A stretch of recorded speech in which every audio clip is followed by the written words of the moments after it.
Assalamualaikum warahmatullahi wabarakatuh dan salam sejahtera untuk kita semua. Jadi kali ini kita akan belajar mengenai konsep esensial geografi atau konsep dasar geografi. Apa sih itu konsep geografi? Jadi langsung saja.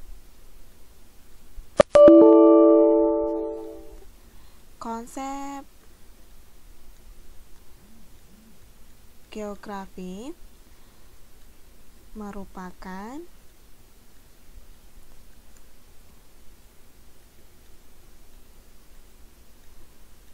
rancangan atau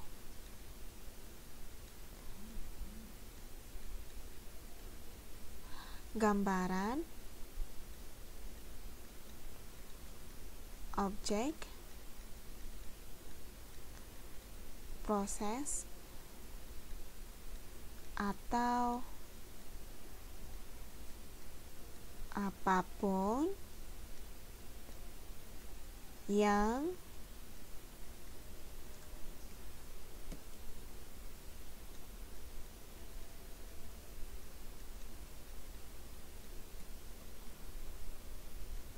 yang berkaitan dengan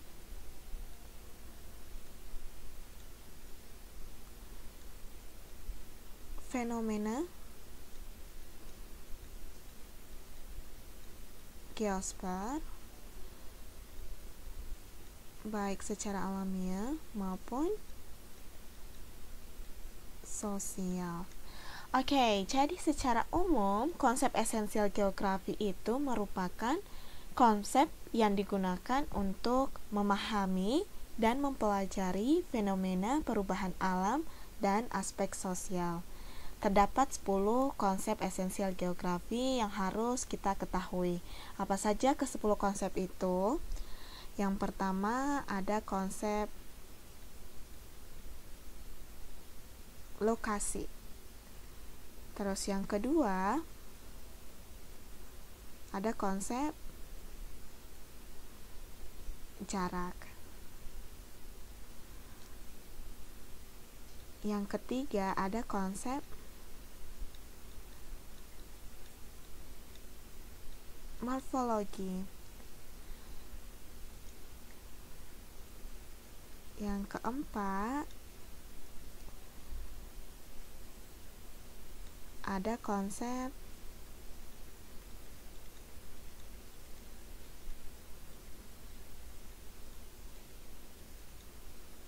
keterjangkauan atau biasa juga disebut sebagai aksesibilitas. Terus yang kelima itu ada konsep pola.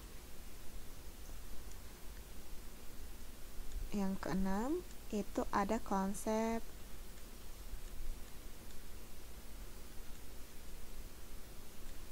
aglomerasi. Terus yang ketujuh ada konsep nilai kegunaan. Terus yang kedelapan ada konsep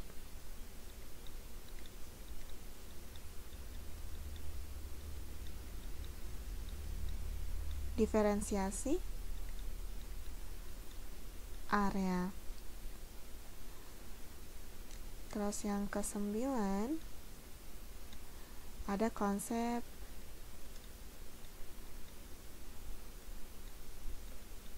interrelasi atau biasa juga disebut sebagai interdependensi. Terus yang terakhir ada yang disebut sebagai konsep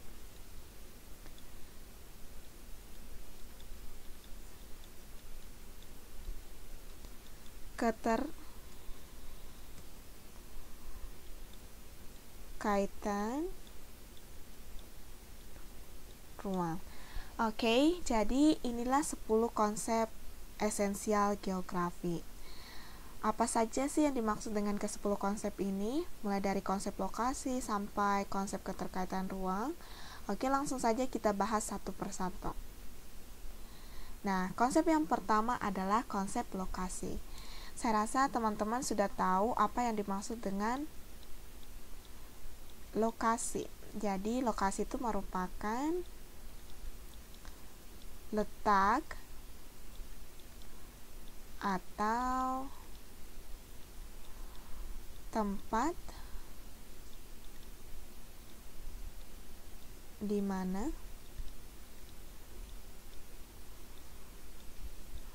fenomena terjadi. Oke, jadi konsep lokasi ini digunakan untuk mengkaji di mana posisi atau letak satu objek geografi yang ada di permukaan bumi. Jadi konsep lokasi dibedakan menjadi dua jenis. Apa saja itu? Yang pertama, ada yang disebut sebagai konsep lokasi absolut. Nah, apa ini konsep lokasi absolut? Jadi, lokasi absolut ini merupakan letak atau tempat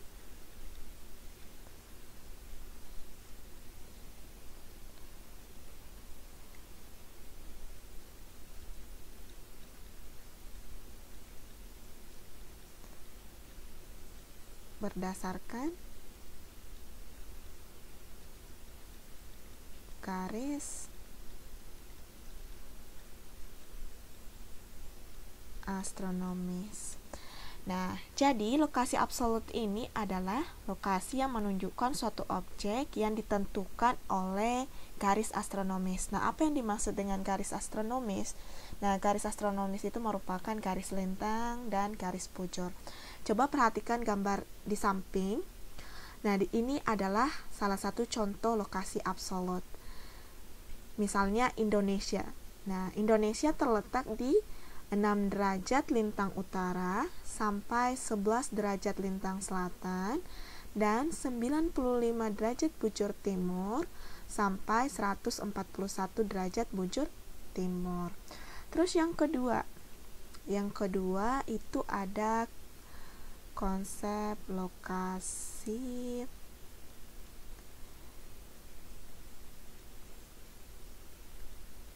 relatif. Nah, apa yang dimaksud dengan konsep relatif?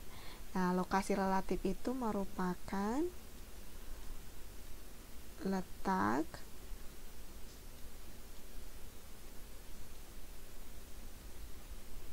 tempat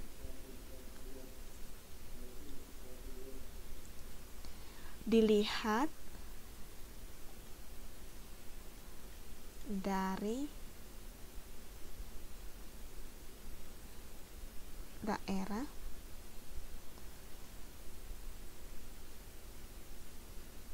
lain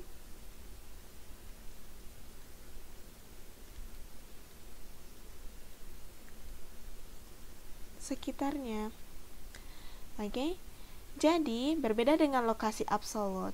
Lokasi relatif ini ditentukan berdasarkan tempat atau lokasi yang berada di sekitar objek tersebut. Contohnya, teman-teman bisa lihat di sini.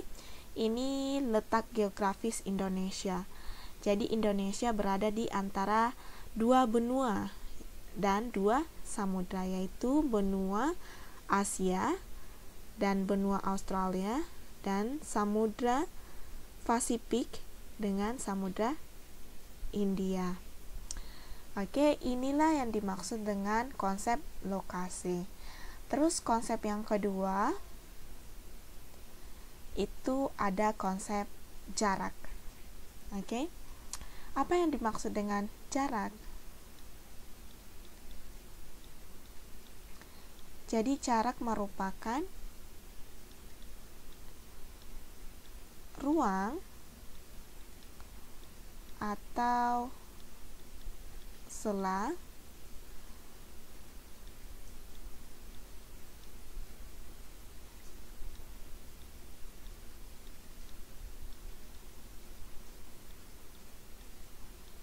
yang menghubungkan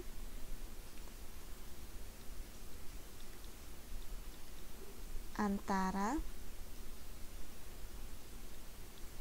dua lokasi atau objek. Jadi konsep jarak adalah ruang yang menghubungkan antara dua buah objek atau lebih yang diukur berdasarkan satuan waktu atau satuan panjang. Oke, jadi jarak ini juga dibedakan menjadi dua, yaitu pertama ada yang disebut sebagai jarak absolut. Nah, apa itu jarak absolut? Jadi jarak absolut itu merupakan jarak antara dua buah objek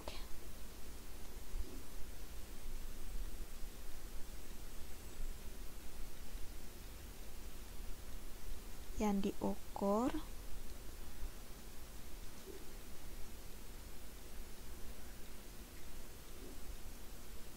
berdasarkan satuan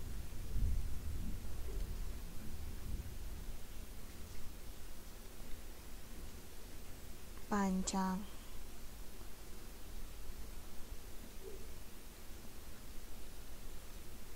Yang telah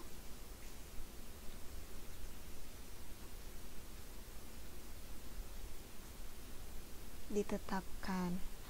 Oke, jadi inilah yang dimaksud dengan jarak absolut. Apa saja contohnya? Teman-teman bisa lihat di sini. Di sini yang saya perlihatkan ini adalah jarak Makassar ke Bantimurung. Jadi jaraknya itu adalah 47 km. Nah, ini yang dimaksud dengan jarak absolut, oke? Yaitu menggunakan ukuran atau satuan panjang yang telah ditetapkan, yaitu kilometer. Terus yang kedua itu ada yang disebut sebagai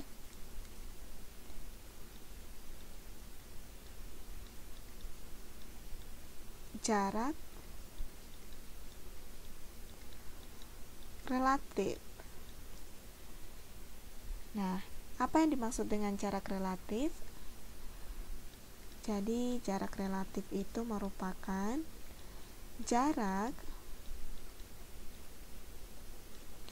antara dua buah objek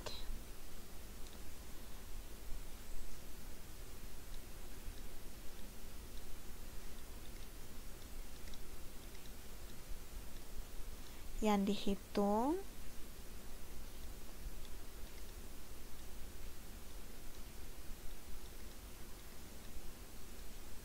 berdasarkan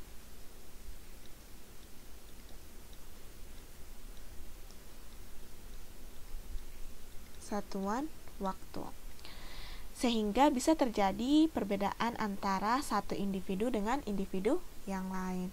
Nah, misalnya seperti ini. Dari Makassar ke Bantimurung itu kalau kita menggunakan mobil, waktu tempuhnya 1 jam 51 menit. Tapi berbeda apabila kita menggunakan pesawat. Misalnya di Bantimurung itu ada bandara, mungkin bisa lebih cepat seperti 30 menit. Nah, seperti jarak sekarang di era digital, kita walaupun kalau misalnya saya mau membeli barang di Bantimurung, posisi saya sekarang ada di Makassar, tapi hanya dengan menggunakan HP saya bisa membeli barang. Jadi jarak bukan lagi masalah di era digital sekarang. Itulah yang dimaksud dengan jarak relatif. Oke, inilah contoh dari konsep jarak. Terus, morfologi. Jadi morfologi ini menjelaskan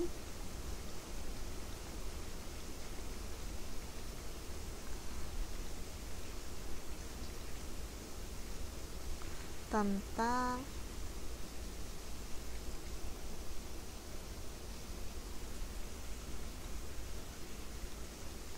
bentuk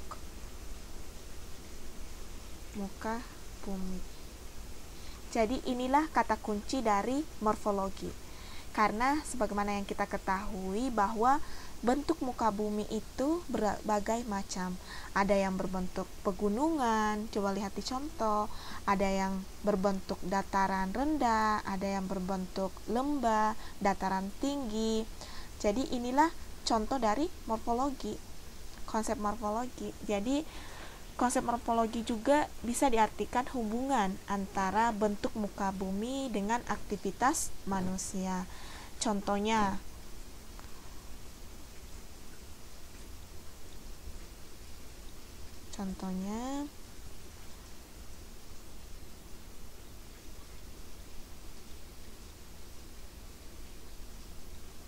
masyarakat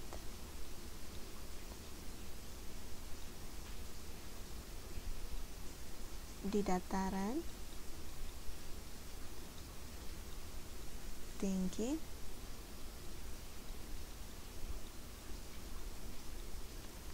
rata-rata bekerja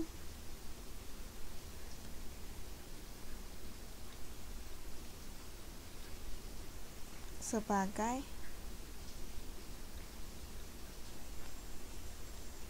petani. Nah, di sini teman-teman bisa lihat ini ada dataran Dieng. Jadi dataran Dieng ini merupakan dataran tinggi yang indah. Jadi rata-rata masyarakatnya di sini sebagai petani. Jadi inilah konsep morfologi atau yang menjelaskan tentang bentuk muka bumi atau relief. Selanjutnya, nah, ada yang dimaksud dengan konsep keterjangkauan atau aksesibilitas. Nah, apa yang dimaksud dengan keterjangkauan?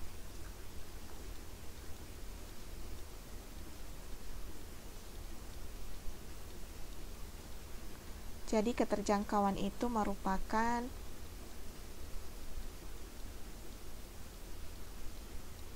interaksi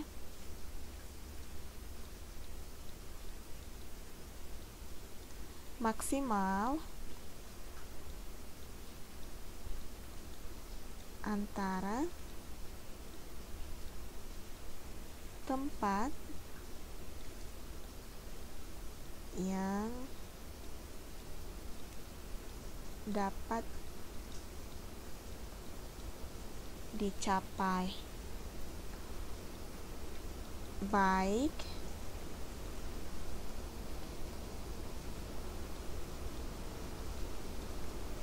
dengan sarana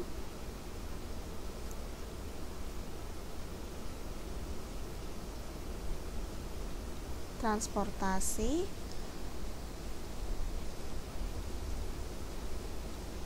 ataupun dengan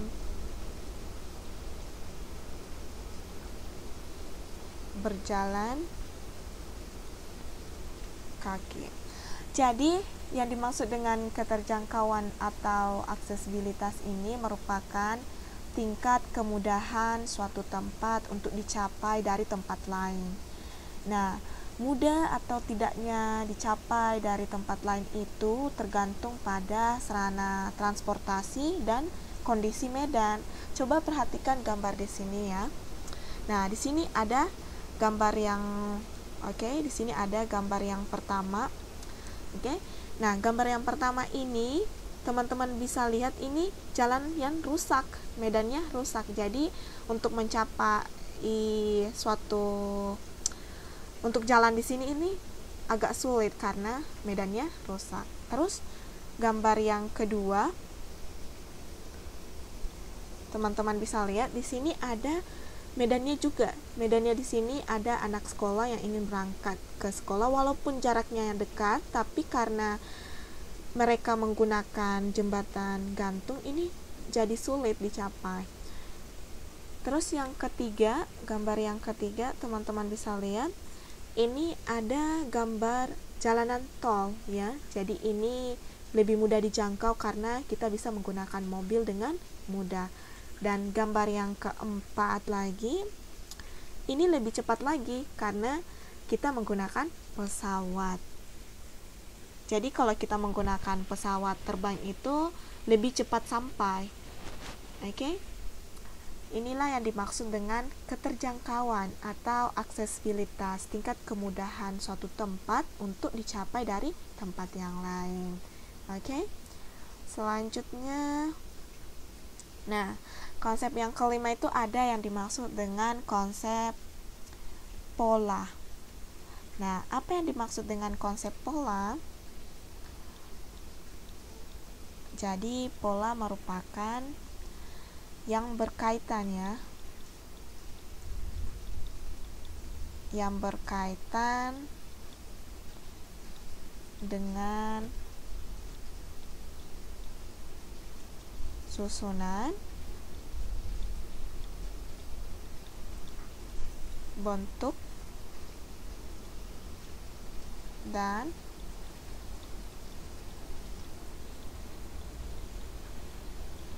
persebaran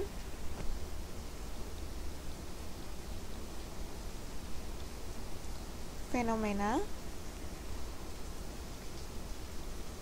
baik fenomena alam ataupun fenomena sosial yang terjadi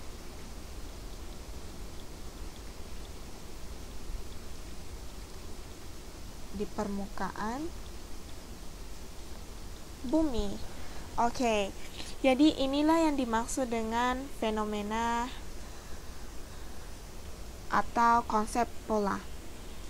Oke, contohnya di sini perhatikan gambar.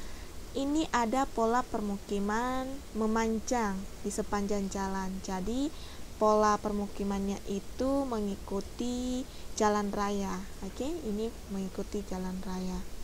Sedangkan untuk pola di daerah pegunungan itu biasanya polanya menyebar. Kemudian gambar yang kedua, oke, jadi ini gambar yang pertama. Ini ada pola memanjang. Terus gambar yang kedua, teman-teman bisa lihat, ini ada pola aliran sungai ya. Jadi ini pola aliran sungai. Ini contoh pola aliran sungai di daerah cekungan, maka akan membentuk sebuah danau. Oke, inilah contoh konsep pola.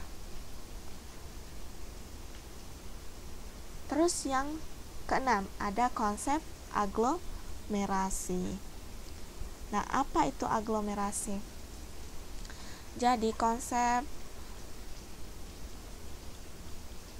aglomerasi itu disebut juga sebagai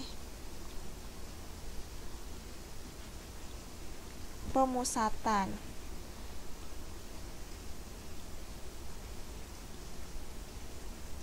merupakan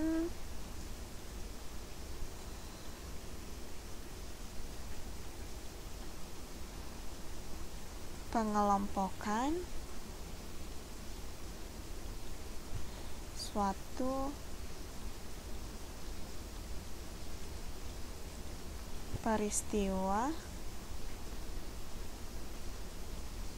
dan fenomena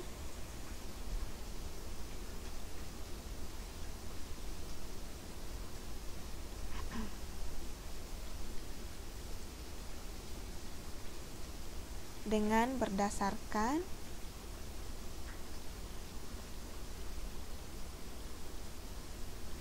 aktivitas manusia. Oke, jadi inilah yang dimaksud dengan aglomerasi. atau pemusatan. Jadi pengelompokan suatu peristiwa atau fenomena dengan berdasarkan aktivitas manusia. Coba lihat contohnya di sini. Contoh yang pertama itu ada kawasan perumahan mewah. Jadi ini berdasarkan strata sosialnya. Terus yang kedua itu ada kawasan rumah kumuh. Jadi di sini itu kita nggak akan melihat ada rumah mewah. Jadi di sini rata-rata orang rumahnya kumuh. Terus yang ketiga, teman-teman bisa lihat itu di sini ada kampung Cina, ada kampung Bugis, ada kampung Arab di Jakarta. Itu berdasarkan etnis ya. Terus yang keempat ini ada kawasan industri ya. Jadi ini merupakan contoh dari konsep aglomerasi atau konsep pemusatan, pengelompokan. Selanjutnya ada konsep nilai kegunaan. Nah, apa yang dimaksud dengan nilai kegunaan? Nilai kegunaan di sini maksudnya adalah manfaat yang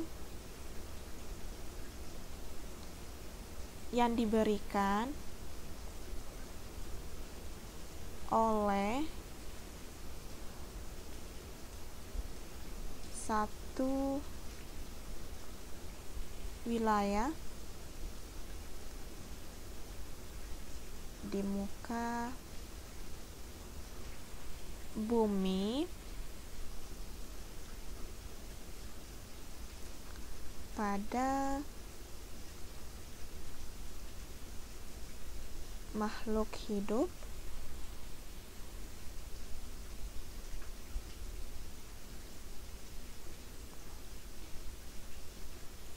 dan sifatnya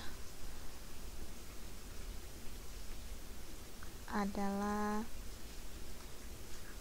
relatif. Nah, apa maksudnya relatif di sini? Di mana satu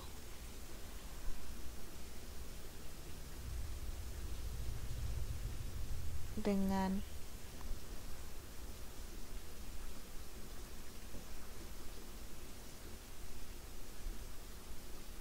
lainnya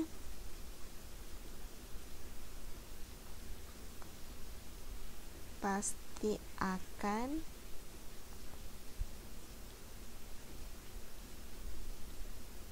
memiliki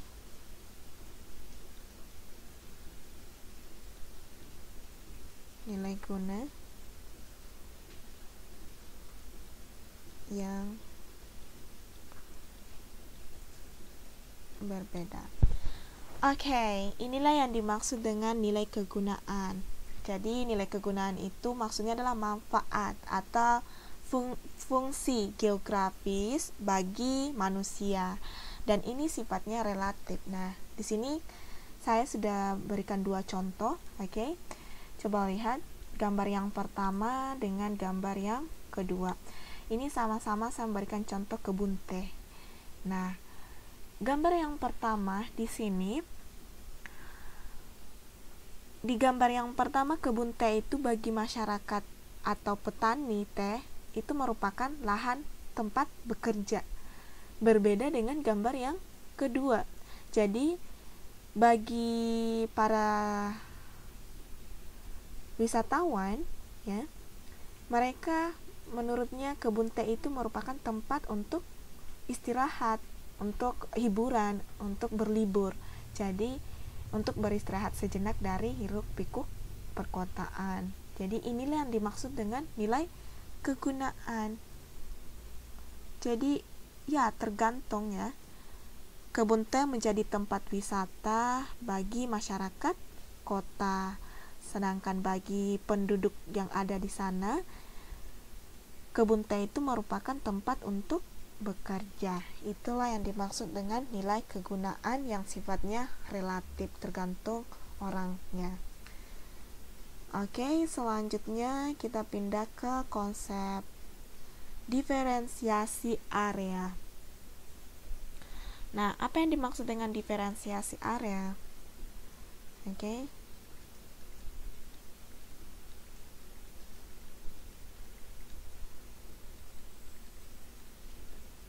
Jadi diferensiasi area itu merupakan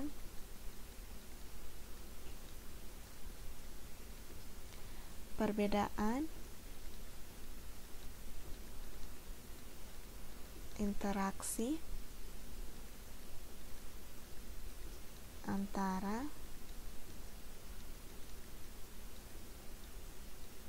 satu wilayah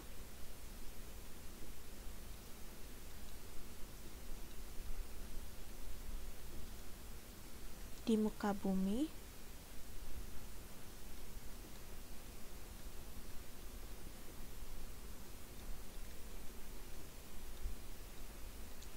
dengan wilayah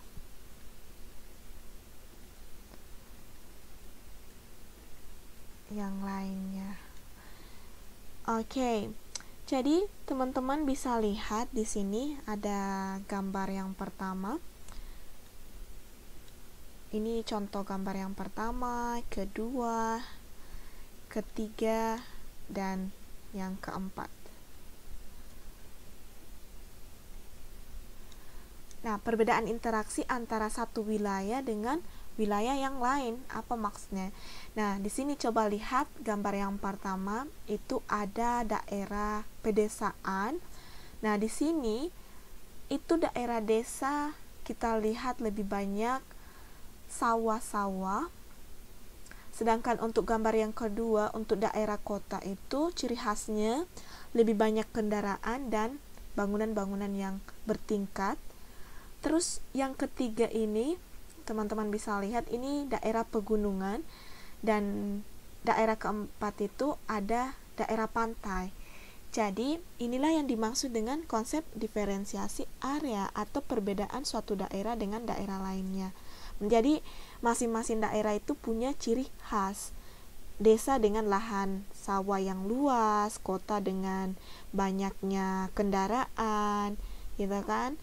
Nah, pantai terkenal dengan suhu yang panas, ya, terkenal dengan komoditasnya sebagai perikanan, sedangkan pegunungan itu terkenal dengan suhunya yang dingin, kemudian udaranya yang sejuk, kemudian komoditasnya itu sayur mayur. Jadi itulah yang dimaksud dengan diferensiasi area. Oke, selanjutnya ada konsep interrelasi atau interdependensi. Nah, apa sih yang dimaksud dengan konsep interrelasi? Jadi interrelasi itu merupakan hubungan saling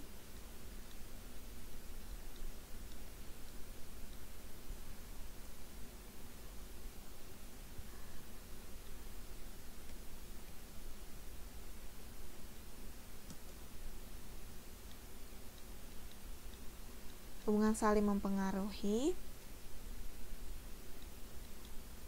atau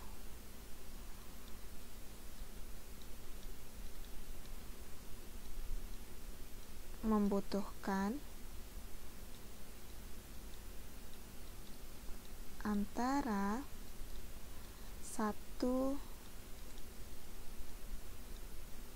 wilayah dengan wilayah lainnya. Oke. Nah, inilah yang dimaksud dengan hubungan saling mempengaruhi atau membutuhkan antara satu wilayah dengan wilayah lainnya. Contohnya,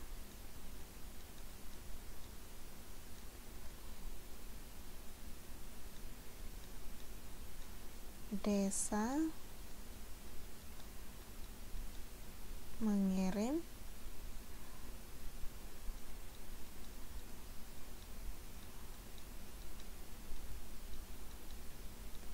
hasil pertanian ke kota dan kota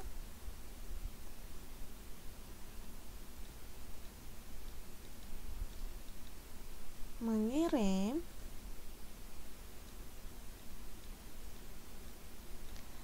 barang hasil industri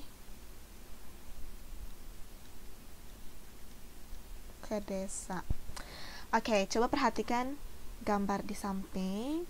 Ada gambar pertama dan yang kedua. Jadi interrelasi atau interdependensi itu maksudnya adalah hubungan saling mempengaruhi atau saling membutuhkan antara wilayah yang satu dengan wilayah yang lain. Nah, misalnya di sini gambar yang pertama itu ada orang desa mengirim barangnya atau beras ke perkotaan karena di kota tidak ada sawah.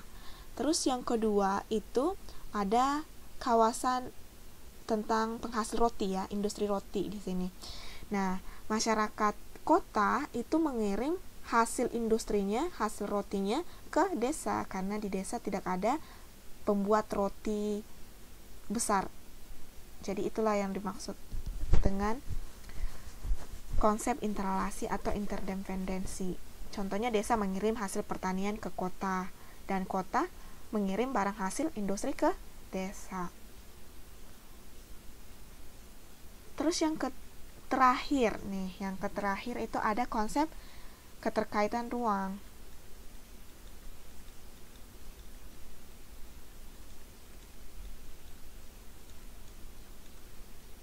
Nah, apa yang dimaksud dengan keterkaitan ruang? Jadi ini merupakan hubungan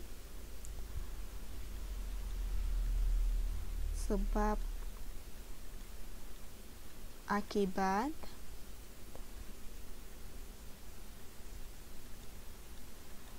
antara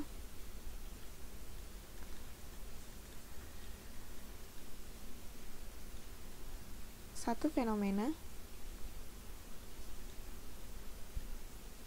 dengan fenomena yang lain. Ya, oke.